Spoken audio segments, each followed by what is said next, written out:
Bom, o vídeo de hoje é sobre a peste. Talvez eu não esteja tão familiarizado assim com a câmera, mas a gente vai tentar começar.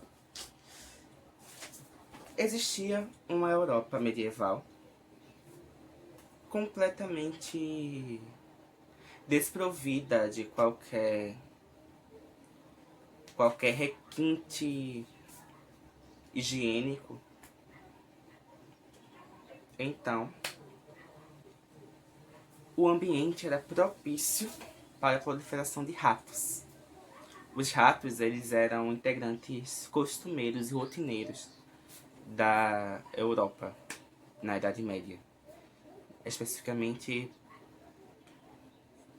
falando de Itália, que é um dos focos desse vídeo. Vou tirar o óculos para ver se funciona. E o que podemos falar?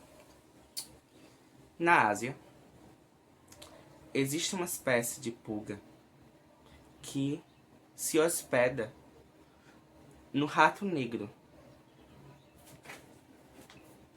E Roma, ela trouxe esse rato da Ásia para a Europa durante as suas expedições. Consequentemente, o ambiente já estava preparado para a chegada da doença, da epidemia.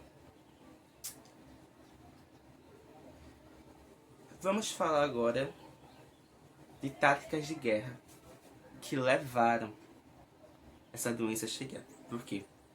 Os mongóis, eles foram os primeiros a perceber as sintomáticas desta doença. Eles foram os primeiros a realmente receber a peste. Só que o seu general de guerra, que estava tentando invadir uma cidade, eu não lembro agora, tá no roteiro, depois eu coloco na descrição detalhado.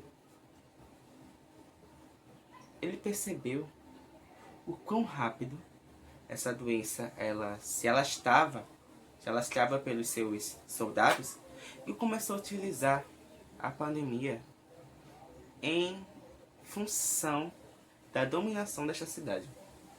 Então, o que acontecia? Basicamente foi assim, tava lá a galera da cidade muito tranquila, no mercado, fazendo compra. O clima ainda era tenso de guerra, mas a galera estava movimentando a cidade, movimentando a economia. Alô, Bolsonaro? Tudo bom? E corpos começavam a ser arremessados para dentro da cidade. Imagina uma muralha, um cerco, corpos sendo jogados, corpos deles, tá?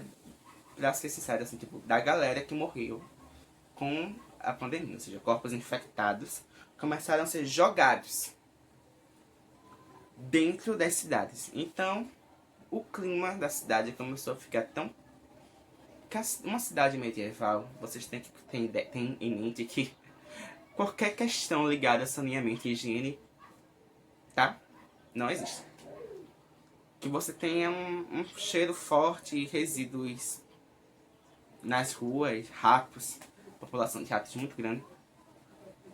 Esses corpos iam caindo, iam subindo o cheiro das feridas expostas,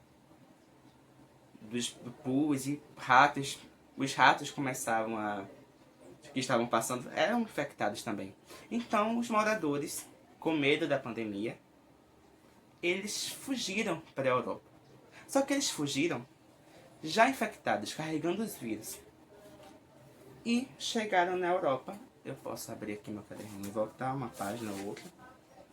Chegaram na Europa por cerca de 1337. E os casos foram acontecendo. Tipo, 4 pessoas nesse ano foram mortas contaminadas com a doença. Passou 4 pessoas, a galera achou que estava muito tranquilo. E o ambiente continuava aquela coisa que a gente sabe, né? Poxa, em 2 anos, 100 pessoas morreram. 100. 2 anos. De 4 para 100. 100. Uma centena. morreram com o vírus, com a peste. Então, lembra que eu falei que, tipo, Roma trouxe os ratos juntos com as suas expedições? Pois é. Esses ratos estavam na sociedade. Então tinha facilidade de ter um hospedeiro fixo ali. Que era o rato, que tava lá toda hora. Toda hora tinha rato lá. Rato era rotineiro assim. Rato era quase como um... Tá ligado, lagartixa? É o raio do rato. Ainda é, na verdade, né? E... em 1348, algumas famílias começaram a se isolar. Porque achavam, não, o rato tá... Não, na verdade não tinha essa questão do rato. Voei muito agora, me peça desculpa. Pensaram, não, tá no convívio social, então a gente vai se isolar. Vai pegar aqui a pessoa da minha família, ninguém adoeceu até agora, pega todo mundo que tá no comboio. E tinha cabine de casa.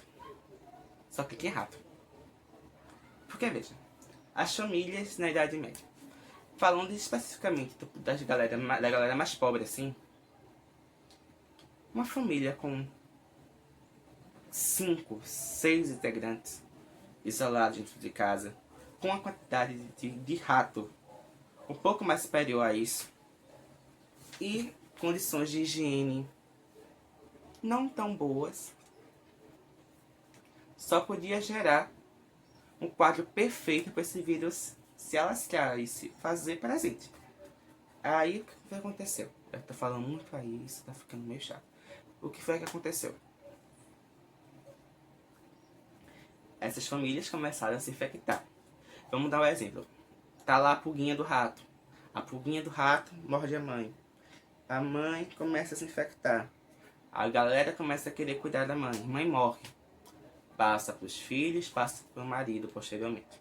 Existe um relato no documentário A Peste Negra, tá com esse nome, isso é uma falha, do History Channel, de um cara, isso tipo era um relato manuscrito ao pessoal da época, falando que tinha enterrado os filhos e que não tinha ninguém para chorar a morte dos filhos, porque as pessoas estavam muito mais preocupadas com as suas próprias mortes. A galera tava tipo, a gente vai morrer agora. Fim do mundo, sentença de morte, eu amo. Só que isso foi aumentando o pânico e também foi aumentando a capacidade de contágio. Porque essa bactéria, ela fez o que? Ela fez uma mutação que ela conseguiu ser transmitida pelo ar, ser passada pelo ar. Ela estava agora no ar. Então ficou muito mais fácil o hospedeiro ser humano. Não hospedeiro, mas tipo, ela era transmitida agora, real, pelo contato humano. Ou seja, pessoas, não tem muita gente, consequentemente, bactéria. E estava chegando, o caos estava chegando no nível que em 6 meses, 31.000 pessoas, 31.000 pessoas foram dizimadas na Europa, dizimadas, na Itália, dizimadas. Era um cenário assim de tipo, você tá andando na rua e tem corpos. Porque tem mais defunto que gente pra enterrar. Existia naquela época o Papa Clemente VI. E ele, numa tentativa desesperada, ele tava assim no surto. Ele comprou um terreno e enterrou 11.000 pessoas. Ele achou, não, vou enterrar 11.000 pessoas, é um número bom. A peste, ela vai morrer aqui, esse cacete. Em nome de Jesus. Vai dar uma morrida. Não deu em nada. Aí ele foi lá e, percebendo que não deu nada, ungiu o rio Rodemon, eu acho que é assim que se pronuncia, para que pessoas fossem jogadas, os corpos das pessoas mortas fossem jogados no rio. Era uma espécie de cemitério flutuante. Claramente não conteve a peste.